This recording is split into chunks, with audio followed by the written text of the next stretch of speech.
Hello hi नमस्ते आसंतु आज देखिबा नड़िया बर्फी।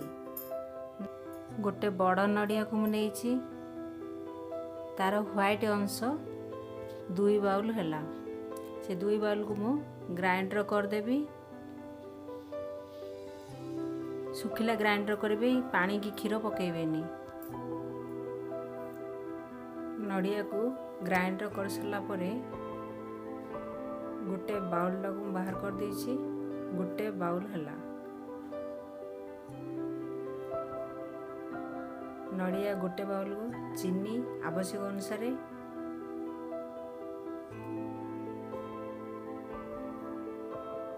क्षीर जी आवश्यक आम से दबा।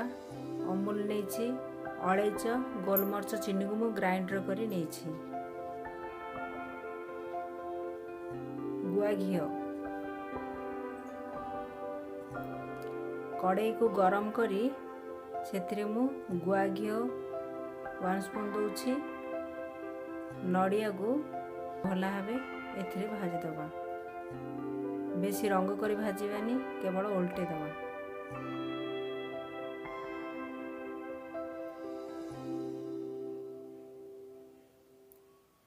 तापर चीनी आपण चाहिए गुड़ दे पारे चीनी जगार।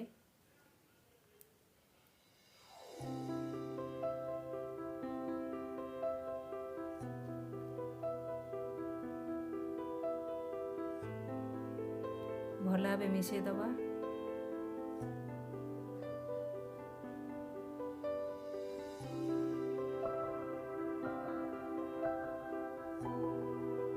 तापर क्षीर मु गोटे बाउल फास्ट देली।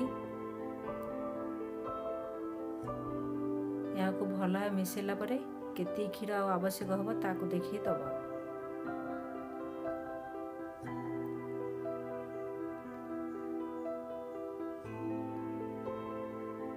जेहेतु नड़ियाटा भल भाव सीझिबो सेथिपई आमको आउ टिके क्षीर दबा पई पड़िबो।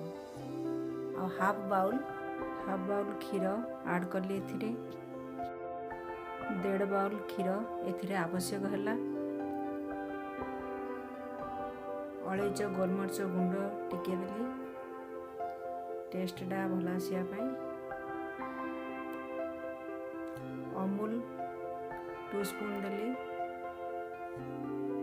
यहाँ को भला मिसे दबा। यहाँ को हलुआ परिया आमे घांटिबा।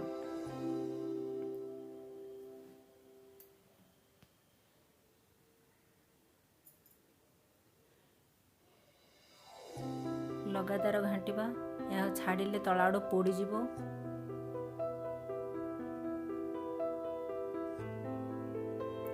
पूरा क्षीरटा सुखिला पर्यंत आम घांटिबा, नहले ये हलुआ परिका कटिंग हबो, बर्फी परिका लागिबोनी।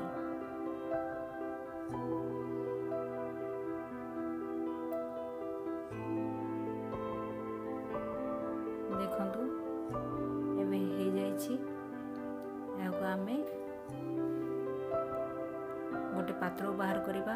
मु टिफिन डारे घी लगाई बाहर करली। आम फ्रिज रे घंटाटे रखी।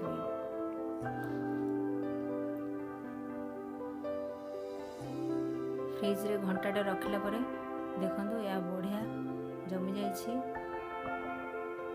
थरे यहाँ को प्रस्तुत करंतु, निजे खांतु और अन्य मानकु शेयर करंतु। तापर मते कमेंट रे जणांतु केमिति लागिला नड़िया बर्फी। स्क्वायर साइज रो, डायमंड साइज रो काटी आमे यहाँ को सजेइबा। देखंतु बढ़िया बनी जाइछि।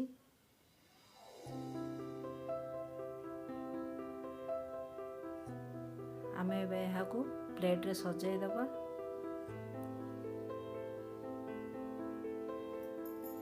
प्लीज वीडियो को लाइक शेयर करंतु। चैनल रे नुआ थिले सब्सक्राइब करंतु। Thank you.